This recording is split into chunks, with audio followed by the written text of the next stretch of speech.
तो नागपुर जबलपुर रोड पर NHI पर हमने 1 किलोमीटर का रोड बायो बिटुमिन से बनाया। और जब इसका टेस्टिंग किया गया तब ये ध्यान में आया कि this is prove to be better than petroleum bitumen, और आज रोड अच्छा चल रहा है।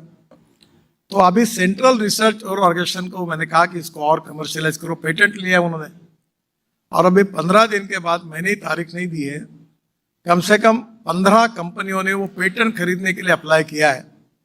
और परली से, बायोमास से बिटुमिन बनेगा, रोजगार निर्माण होगा।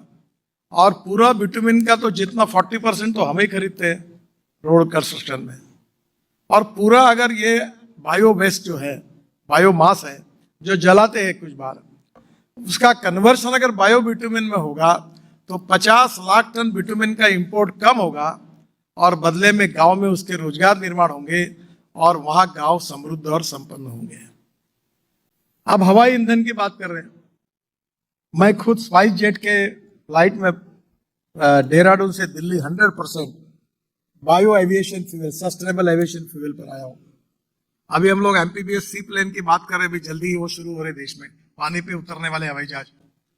अब कितना फ्यूल लगता है हमको, और हमारे पानीपत में इंडियन ऑयल ने एक प्लांट डाला है जो मेरा बहुत ही ड्रीम प्रोजेक्ट है, और उसमें परली से 1 lakh litre ethanol, 150 ton bio bitumen और 78,000 ton per year bio aviation fuel, sustainable aviation fuel बन रही है। अब वर्ल्ड में अब चर्चा हो रही है, जल्दी ये होने की संभावना है कि हमारे एविएशन फ्यूल में 5% हमें बायो फ्यूल डालनी पड़ेगी। और ये बायो फ्यूल का मार्केट इतना बड़ा है कि अगर हिंदुस्तान इसमें आगे जा सकता है, तो अगर ये हमने किया तो हम एनर्जी को आयात करने वाला नहीं तो एनर्जी को निर्यात करने वाला देश बन सकता है। तो 22 लाख करोड़ की रिक्वायरमेंट एग्रीकल्चर रूरल सेक्टर को, नए रोजगार, देश का इंपोर्ट बचाना और प्रदूषण खत्म करना। मेरे पास फ्लेक्स इंजन की गाड़ी है, टोयोटा की इनोवा, 2 साल से वो 100% बायो इथेनॉल पे चलती है, और चलते चलते 60% बिजली तैयार करती है। और इतना ही नहीं, तो बिजली जो तैयार करती है उसके कारण पेट्रोल की तुलना में जितना 1 लीटर में एवरेज आता है इनोवा का, उतना ही एवरेज अगर ये इनोवा का पकड़ेंगे बायोफ्यूल जो इथेनॉल पर है, तो पेट्रोल का रेट आता है 25 रुपए लीटर। 25 रुपए litre. Import substitute, cost effective, pollution free और इंडिजिनियस। आप मोटरसाइकिल यूज करते हैं इतने, मैंने तो सुना शायद आपके यहाँ CNG का भी प्लांट है शायद। मैंने बजाज की मोटरसाइकिल लॉन्च की पूना में 6-7 महीने पहले, तो राजीव बजाज जी ने मुझे बताया कि पेट्रोल की मोटरसाइकिल के लिए 1 किलोमीटर का खर्चा 2 रुपए 40 पैसे आता है, और CNG मोटरसाइकिल का खर्चा 1 रुपए आता है।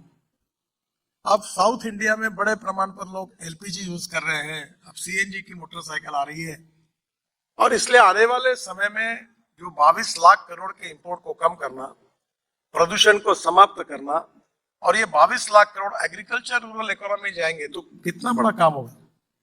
अब हाइड्रोजन पर आप काम कर रहे हैं, अच्छा हुआ, मुझे बहुत खुशी हुई आप सब लोगों से मिलते हुए। मैं अभी हाइड्रोजन के पीछे लगा हूं।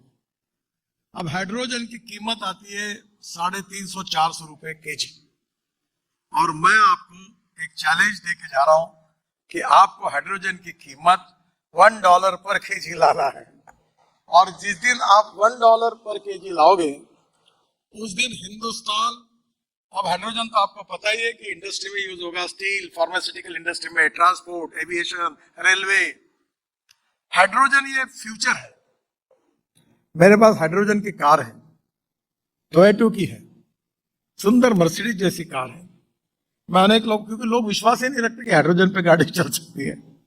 एक बार मेरे पत्नी ने मुझे पूछा कि आप बोलते हैं हाइड्रोजन, पानी से हाइड्रोजन निकलेगा और गाड़ी चलेगी, तो मेरा ही विश्वास नहीं बैठता, तो लोगों का क्या विश्वास बैठने वाला है आपके ऊपर। तब मुझे ध्यान में आया कि मेरे में और लोगों में अंतर है। मैंने विक्रम किर्लोस्कर टोयोटा चेयरमैन थे, उनको फोन किया कि विक्रम मुझे हाइड्रोजन की गाड़ी चाहिए। बोले कैसे भरेंगे, मैंने बोला मुझे मालूम नहीं, मुझे चाहिए नहीं चाहिए, तुम कैसे दिलाओ। उन्होंने मुझे गाड़ी ला कर दी। आपको पता है उस गाड़ी का नाम क्या है? मीराई। ये मिराई जापानी वर्ड है। मिराई का अर्थ है फ्यूचर, भविष्य, यानी हाइड्रोजन ये भविष्य है। और हाइड्रोजन में मैं आपसे अनुरोध करूंगा कि जो पेट्रोलियम से हाइड्रोजन बनता है वो ब्राउन है, जो कोयले से बनता है वो ब्लैक है। मैं आपको ये एजेंडा देने के लिए आया हूं कि जो पानी से, कचरे से, बायोमास से हाइड्रोजन बनेगा वो है ग्रीन हाइड्रोजन। और हमने ग्रीन हाइड्रोजन मिशन लिया है। अभी मैं एक मिशन पे काम कर रहा हूं, that is diversification of agriculture towards energy and power sector.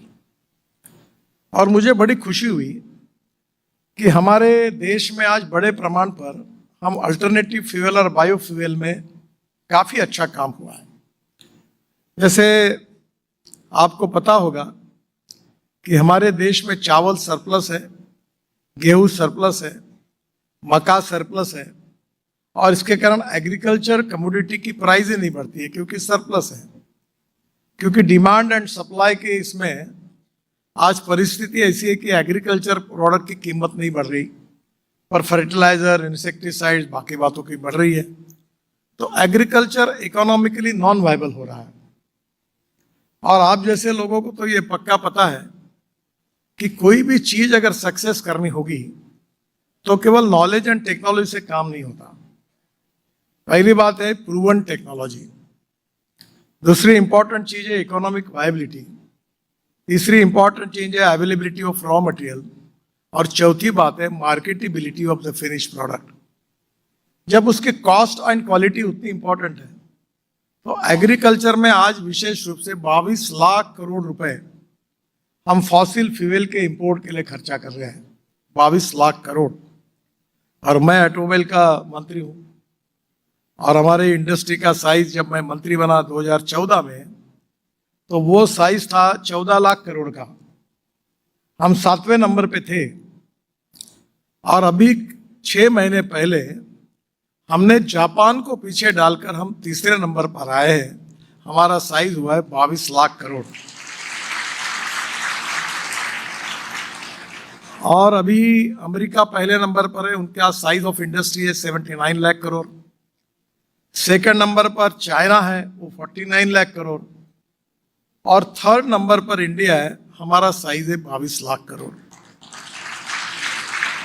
अब मैंने ये मंत्री करके मेरे विभाग को और इंडस्ट्री को एक टारगेट दिया है कि आने वाले 5 साल में, हम ये टारगेट कठिन है पूरा करना, पर 5 साल में हमको हिंदुस्तान को नंबर 1 पर पहुंचाना है।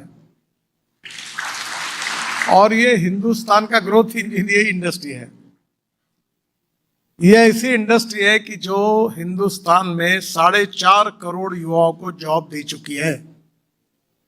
ये इंडस्ट्री है जो सबसे ज्यादा एक्सपोर्ट हिंदुस्तान का करती है। ये इंडस्ट्री है जो जीएसटी के रूप में स्टेट गवर्नमेंट और भारत सरकार को सबसे ज्यादा रेवेन्यू देती है।